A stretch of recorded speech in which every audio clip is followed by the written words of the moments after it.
ತಗೋಬೇಕು, ಸರ್ಕಾರ ಗಮನಕ್ಕೆ ತಗೊಂಡ್ರೆ ಪ್ರಯೋಜನ ಆಗೋದಿಲ್ಲ. APMCಲಿ ಅಡಿಕೆ ತಗೊಂಡು ಕಾರಣಗಳಿದೆ, ವಯಸ್ಸಾದವು ಮತ್ತು ಅಡಿಕೆ ತಗೊಂಡು ಇಲ್ಲಿಗೆ ಬರಬೇಕು ಬಿಟ್ಟರೆ ಇದು ಅಡಿಕೆ ಖರೀದಿ ಮಾಡಿ ಹಾಗೆ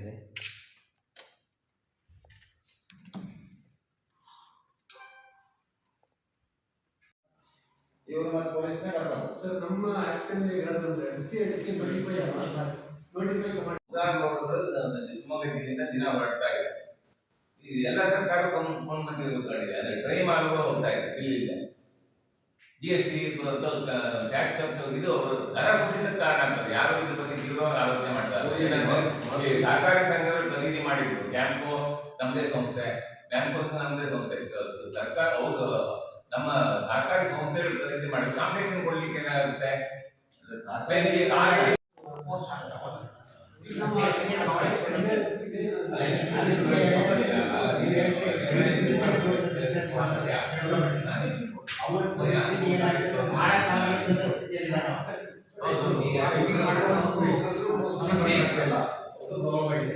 ಮಾಡದೆ ಹೊರ ರಾಜ್ಯಗಳಲ್ಲಿ ಪ್ರೋತ್ಸಾಹ ಮಾಡಿ ಬೇರೆ ಜಿಲ್ಲೆಗಳಿಗೆ ಹೋಗುತ್ತೆ. ಹಸಿ ಇದು ಅಡಿಕೆಯನ್ನು ಅದರ ಅಂಶವನ್ನು ಮುಖ್ಯವಾಗಿ ತಿಳಿದಿದ್ದಾರೆ. ಅದನ್ನು ನಾವು ನಮ್ಮ ಸಂಬಂಧಿಸಿದ ಮಿನಿಸ್ಟ್ರಿಗೆ ಈ ಮನವಿಯನ್ನು ಫಾರ್ವರ್ಡ್ ಮಾಡಿ ಕ್ರಮ ಕೈಗೊಳ್ಳೋದಕ್ಕೆ ಇದು ವ್ಯವಸ್ಥೆ ಮಾಡ್ತೀವಿ. ಮಂಡಿಗಳು, ದಲ್ಲಾಳರು ಎಲ್ಲ ಸೇರ್ಕೊಂಡು ನಾವು ಇವತ್ತು APMCಗೆ ಒಂದು ಮನವಿಯನ್ನು ಕೊಡ್ತಾ ಇದ್ದೀವಿ. ಏನಪ್ಪ ಮನವಿ ಅಂತ ಕೇಳಿದರೆ, ಈಗ ಹಸಿ ಅಡಿಕೆ ಇವತ್ತು ನಮ್ಮ ಸಾಗರ, ಹೊಸನಗರ ಮತ್ತು ಸೊರಬ ಈ ಮೂರೂ ತಾಲೂಕುಗಳಲ್ಲಿ ಹೈಯೆಸ್ಟ್ ಹಸಿ ಅಡಿಕೆ ಹೊರಗಡೆ ಹೋಗ್ತಾ ಇದೆ. ಹೊರಗಡೆ ಅಂತ ಹೇಳಿದರೆ ಭದ್ರಾವತಿ, ಚನ್ನಗಿರಿ ಈ ಥರದಲ್ಲಿ ಈಗ ನಮ್ಮ ಹಸಿ ಅಡಿಕೆ ಅಲ್ಲಿಗೆ ಹೋಗ್ತಾ ಇದೆ. ಅದನ್ನು APMC ಮುಖಾಂತರ ಹಸಿ ಅಡಿಕೆ ಹೋಗೋದನ್ನು ನಿಲ್ಲಿಸಬೇಕು. ಅಡಿಕೆ ತೊಗೊಳ್ಳಿ. ಈಗ ನಮ್ಮ ಬೆಳೆಗಾರರಿಗೆ ತೊಂದರೆ ಆಗ್ತಾಯಿದೆ, ನಮಗೂ ಗೊತ್ತಿದೆ ಅದು. ಯಾಕೆಂದರೆ ಈಗ ಮನೇಲಿ ಅಡಿಕೆ ಪ್ರೊಸೆಸಿಂಗ್ ಮಾಡೋಕ್ಕಾಗಲ್ಲ, ತಂದೆ ತಾಯಿಗಳಿಗೆ ವಯಸ್ಸಾಗಿರುತ್ತೆ, ಮನೆಗೆ ಒಬ್ಬರೇ ಇರ್ತಾರೆ, ಅವರಿಗೆ ಅದನ್ನು ಪ್ರೊಸೆಸಿಂಗ್ ಮಾಡೋಕ್ಕಾಗಲ್ಲ, ಅಡಿಕೆ ಕೊಡ್ತಾರೆ. ಅಡಿಕೆ ಕೊಡೋದನ್ನು ಅಡಿಕೆ ಕೊಟ್ಟರೆ ಆ ಅಡಿಕೆ ಕೂಡ ನಮ್ಮ APMC ಬರುತ್ತೆ. APMC ಮುಖಾಂತರ ನಮ್ಮೆಲ್ಲ ಸಹಕಾರಿ ಸಂಸ್ಥೆಗೆ ಬರುತ್ತೆ. ನಮ್ಮ ಅಡಿಕೆ ನಮ್ಮಲ್ಲೇ ವ್ಯಾಪಾರ ಆಗುತ್ತೆ ಅಂತೇಳಿ ನಾವೆಲ್ಲ ಕೂತು ತೀರ್ಮಾನ ಮಾಡಿ, ದಯಮಾಡಿ ನಾನು ಕಿವಿ ಮಾತು ನಮ್ಮ ಬೆಳೆಗಾರರಿಗೆ ಮತ್ತು ನಮ್ಮ ರೈತರಿಗೆ ಹೇಳ್ತಿರೋದು ಇಷ್ಟೇ, ಈ ಹಸಿ ಮಾಲ್ಗಳನ್ನು ನೀವು ಹೊರಗಡೆ ದಯಮಾಡಿ ಕೊಡಬೇಡಿ. ಕೊಡೋದ್ರಿಂದ ಏನಾಗುತ್ತೆ, ಮಾರ್ಕೆಟ್ ಮೇಲೆ ತುಂಬ ವ್ಯತ್ಯಾಸ ಆಗುತ್ತೆ. ಇವತ್ತು ನಾವು ಹಸಿ ಅಡಿಕೆಯನ್ನು ಕೊಟ್ಟಿರ್ತೀವಿ, ಇವತ್ತು ನಮ್ಗೆ ಅನುಕೂಲ ಆಗುತ್ತೆ, ದುಡ್ಡು ಸಿಕ್ಬಿಡುತ್ತೆ. ಆದರೆ ಮುಂದಿನ ದಿನಗಳಲ್ಲಿ ಅಡಿಕೆಗೆ ತುಂಬ ಪ್ರಾಬ್ಲಮ್ ಆಗುತ್ತೆ. ಅದು ಏನಿದ್ರು APMC ಥ್ರೂ ಆ ಅಡಿಕೆ ಹೋಗಬೇಕು ಅಂತೇಳಿ ನಾವು ಇವತ್ತು APMC ಅವರಿಗೆ ನಾವು ಮನವಿಯನ್ನು ಕೊಟ್ಟಿದ್ದೀವಿ. ಆ ಪ್ರಕಾರ ತೋಟಗಾರಸು, ನಾವು ಮತ್ತು ದಲ್ಲಾಳಿ ಮನೆ ಮೋಹನ್ ಗೌಡರು ಅಧ್ಯಕ್ಷರಿದ್ದಾರೆ, ಮತ್ತು ಮ್ಯಾಮ್ಕೋಸ್ MD ಅವರು ಬಂದಿದ್ದಾರೆ. ಅದೇ ರೀತಿ ನಾವು ಎಲ್ಲ ನಮ್ಮ ಸೆಕ್ರೆಟರಿ ಅವರಿದ್ದಾರೆ, ಎಲ್ಲ ಸೇರಿ ಇವತ್ತು ನಾವು ಎಲ್ಲ ಬಂದು ಇವತ್ತು APMC ಕಾರ್ಯದರ್ಶಿಗಳಿಗೆ ನಾವು ಮನವಿಯನ್ನು ಕೊಟ್ಟಿದ್ದೀವಿ.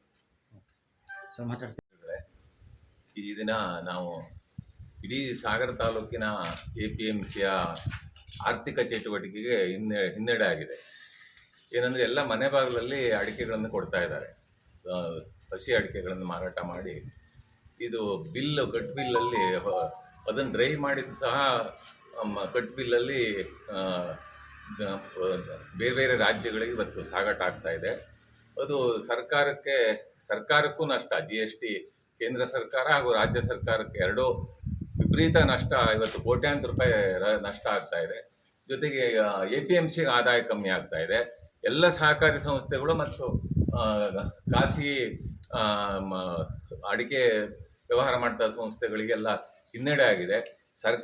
ಕೇಂದ್ರ ಸರ್ಕಾರ ಹಾಗೂ ರಾಜ್ಯ ಸರ್ಕಾರ ಕಣ್ಮುಚ್ಚಿಕೊಂಡು ಕೂತ್ಕೊಂಡಿದೆ. ಇದು ತತ್ಕ್ಷಣ ಅವರು ಇದನ್ನು ಕ್ರಮ ತಗೊಳ್ಬೇಕು ಮತ್ತು ಎಲ್ಲ ಸಂಘ ಸಂಸ್ಥೆಗಳಿಗೂ ಇದು ಅನುಕೂಲ ಆಗ್ತದೆ ಅಂತ ಹೇಳಿ ವಿಶೇಷವಾಗಿ ನಾನು ಕೇಂದ್ರ ಹಾಗೂ ರಾಜ್ಯ ಸರ್ಕಾರದ GST ಅಧಿಕಾರಿಗಳಿಗೆ ಇದೆಲ್ಲ ಮನವಿ ಮಾಡ್ತಾ ಇದ್ದೀನಿ. ರೈತ ಮಿತ್ರರೇ, ಅಡಿಕೆ ಬೆಳೆಗಾರರೇ, ದಯಮಾಡಿ ನಮ್ಮ ಸಾಗರ ತಾಲೂಕಿನಲ್ಲಿ ಬೆಳೆದಂಥ ಅಡಿಕೆಯನ್ನು ದಯಮಾಡಿ ಸಾಗರ ತಾಲೂಕು ಸಹಕಾರ ಸಂಘ ಸಂಸ್ಥೆಗಳ ಮುಖಾಂತರನೇ ಮಾರಾಟ ಮಾಡಿ. ಹಸಿಕಾಯಿನ ನೀವು ನೇರವಾಗಿ ಇತರೆಯವರಿಗೆ ಕೊಡ್ತಿರೋದ್ರಿಂದ ಸಾಗರ ತಾಲೂಕಿಗೆ ಬರೋಂಥ ರೆವಿನ್ಯೂ ತುಂಬ ಕಡಿಮೆ ಆಗ್ತಾ ಇದೆ. ಸಂಘ ಸಂಸ್ಥೆಗಳ ವ್ಯವಹಾರ ಕುಂಠಿತ ಆಗ್ತಾ ಇದೆ. ಇದರಿಂದ ಮುಂದೆ ಅಡಿಕೆ ರೇಟನ್ನು ಅಲ್ಲೊಂದು ಧಾರಣೆ ಇರ್ತದೆ, ಇಲ್ಲೊಂದು ಧಾರಣೆ ಕಡಿಮೆ ಆಗೋಂಥ ಸಂದರ್ಭ ಬರ್ಬೋದು. ಆಗ ಇಲ್ಲಿ ಸ್ಥಳೀಯ ಅಡಿಕೆ ಕೃಷಿಕರು ಇಲ್ಲೇ ಮಾರಾಟ ಮಾಡುವಂಥವರಿಗೆ ತೊಂದರೆ ಆಗ್ಬೋದು. ದಯಮಾಡಿ ಈ ತಾರತಮ್ಯವನ್ನು ಹೋಗಲಾಡಿಸಿ ಆಯಾ ತಾಲೂಕಲ್ಲಿ ಬೆಳೆದಂಥ ಅಡಿಕೆಯನ್ನು ಆಯಾ ತಾಲೂಕಲ್ಲಿ ಪ್ರೊಕ್ಯೂರ್ ಮಾಡಿ. ಸರ್ ಈಗಾಗಲೇ ಹೇಳಿದಾಗೆ ಅಡಿಕೆನ ಬೇರೆಯವ್ರಿಗೆ ಕೊಟ್ಟರು ಕೂಡ ನೀವು ಅಡಿಕೆನ ತೊಗೊಳ್ಳಿ, ರೆಡಿ ಅಡಿಕೆ ತೊಗೊಂಡು ಅದನ್ನು ಸ್ಥಳೀಯ ಸಂಸ್ಥೆಗಳ ಮುಖಾಂತರ ಮಾರಾಟ ಮಾಡಿ. ಆದಷ್ಟು ಕೈ ವ್ಯಾಪಾರವನ್ನು, ಹಳ್ಳಿ ಬದಿ ವ್ಯಾಪಾರವನ್ನು ತಪ್ಪಿಸಿ ನಿಮ್ಮ ಅಡಿಕೆಗೆ ಯಾವಾಗಲೂ ಸ್ಥಿರ ಧಾರಣೆಯನ್ನು ಉಳಿಸ್ಕೊಳ್ಳಿ ಅಂತೇಳಿ ಈ ಮೂಲಕ ಮನವಿ ಮಾಡ್ಕೊಳ್ತಾ ಇದ್ದೀನಿ. ಆಪ್ಕೋ ಸದಸ್ಯರು ಇದುವರೆಗೂ ನಾವು ಮಾತಾಡ್ತಾ ಇರೋದು. ಈಗ ಎಲ್ಲ ನಮ್ಮ ಸಹಕಾರ ಸಂಘದ ಅಧ್ಯಕ್ಷರುಗಳು, ಸಹಕಾರಿಗಳು ಎಲ್ಲ ಸೇರಿ ನಮ್ಮ ಅಡಿಕೆ ವಿಷಯದಲ್ಲಿ ಏನಾಗ್ಬಿಟ್ಟಿದೆ ಅಂದರೆ, ಹಸಿ ಅಡಿಕೆಯನ್ನು ಹೊರಗಡೆ ತುಂಬ ಹಸಿ ಅಡಿಕೆ ಹೋಗ್ತಾ ಇದೆ. ಈಗ ಕಾರಣ ಅಂತ ಹೇಳಿದರೆ, ಒಂದು ನಮ್ಮ ಬೆಳೆಗಾರರಿಗೆ ಅದನ್ನು ಪ್ರೊಸೆಸಿಂಗ್ ಮಾಡೋದಕ್ಕೆ ಆಗದೇ ಇರೋದು ಮೊದಲನೇ ಕಾರಣ. ಹಾಗೆ ಅಂಥೇಳಿ ಅಡಿಕೆ ಈಗ ಬಂದಿರತಕ್ಕಂಥ ಚನ್ನಗಿರಿ, ಭದ್ರಾವತಿ, ಶಿವಮೊಗ್ಗ, ಚಿತ್ರದುರ್ಗ ಅಲ್ಲಿಯವರೆಲ್ಲ ಬಂದು ಈಗ ಇಲ್ಲಿ ಅಡಿಕೆಯನ್ನು ನಮ್ಮ ಸಾಗರ, ಹೊಸನಗರ, ಈ ಸೊರಬ ಈ ಸೈಡಿಂದ ಅಡಿಕೆಯನ್ನು, ಹಸಿ ಅಡಿಕೆ ಖರೀದಿ ಮಾಡಿ ಸಿಕ್ಕಾಪಟ್ಟೆ ಅಡಿಕೆಗಳು ಇವತ್ತು ಹೊರಗಡೆ ಹೋಗ್ತಾ ಇದೆ. ಈ ಉದಾಹರಣೆ ನಮ್ಮ ಆ್ಯಪ್ಕೋಸಿಗೆ ಒಂದು ದಿನಕ್ಕೆ 750 ಚೀಲ ಅಡಿಕೆ ನಮಗೆ ಅರೈವಲ್ಸ್ ಬರ್ತಿತ್ತು. ಯಾವಾಗ ನವಂಬರಿಂದ ಡಿಸೆಂಬರು ಮತ್ತು ಜನವರಿ, ಫೆಬ್ರವರಿ, ಮಾರ್ಚ್, ಏಪ್ರಿಲ್ವರೆಗೆ. ಈಗ ಒಂದು ದಿನಕ್ಕೆ 250 ಚೀಲ ಬರ್ತಾಯಿದೆ. ಅಲ್ಲಿಗೆ ಸರಾಸರಿ 500 ಚೀಲ ನಮಗೊಂದು ದಿನಕ್ಕೆ ಕಡಿಮೆ ಆಗಿದೆ ಈಗ.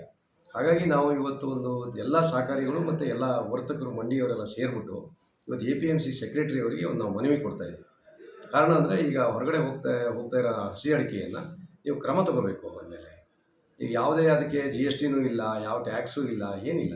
ಈಗ ಆ ಅಡಿಕೆಗಳು ನಮ್ಮ APMCಗೆ ಬಂದರೆ ಎಲ್ಲ ಬೆಳೆಗಾರರಿಗೂ ಇಲ್ಲಿ ಸರಿಯಾದ ನ್ಯಾಯನೂ ಸಿಗುತ್ತೆ ಮತ್ತು ಮಾರ್ಕೆಟ್ ಸಿಗುತ್ತೆ.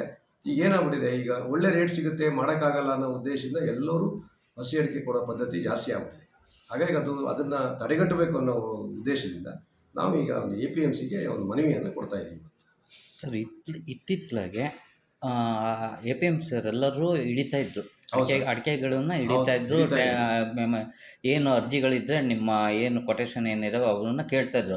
ಈಗ ಇತ್ತಿತ್ತಲಾಗಿ ನಿಲ್ಸ್ಯಾರಲ್ಲ, ಅದ್ರ ಬಗ್ಗೆ ಏನು ಹೇಳಕ್ ಇಷ್ಟಪಡ್ತೀರಿ? ಮತ್ತು ಏನಾಗಿದೆ ಅಂದರೆ ಅಡಿಕೆಗಳನ್ನ ಹೊರಗಡೆ ಕಾಳ್ಮಾಲು ಹೋಗ್ತಾ ಇದೆ ಅಂತ ಮಾಹಿತಿ ಇದೆ, ಇದ್ರ ಬಗ್ಗೆ ಏನು ಹೇಳ್ತೀರಿ? ಇಲ್ಲ ಸರ್, ಈಗ ಮೊದಲು APMC ಅವರು ಹಿಡಿಯೋರು, ಸಿಪ್ಪೆಗೋಟು ಹಿಡಿಯೋರು ಎಲ್ಲದೂ ಮಾಡೋರು. ಈಗ ಇತ್ತೀಚಿನ ದಿನಗಳಲ್ಲಿ APMC ಅವರು ಪ್ರಯತ್ನ ಮಾಡ್ತಾರೆ, ಆದರೆ ಅವ್ರ ಗಮನಕ್ಕೂ ಬರದೇನೆ ಕೆಲವಷ್ಟು ಹೋಗ್ತಾ ಇದೆ. ಬಟ್ ಇಲ್ಲಿ ಈ ಪ್ರಾಂಗಣದೊಳಗೆ ಎಲ್ಲೇ ಬಂದರೂ ಕೂಡ ಅವರು ಆ್ಯಕ್ಷನ್ ತಗೊಳ್ಳಲ್ಲ ಅಂತೇನಿಲ್ಲ, ಆದರೆ ಹಿಂದೂ ತೊಗೊಂಡಿದ್ದಾರೆ ಅದು. ಬಟ್ ಅವ್ರು ಇನ್ನೂ ಸ್ಟ್ರಿಕ್ಟ್ ಮಾಡಬೇಕು ಅನ್ನೋದು ನಮ್ಮ ಉದ್ದೇಶ. Okay sir, thank you.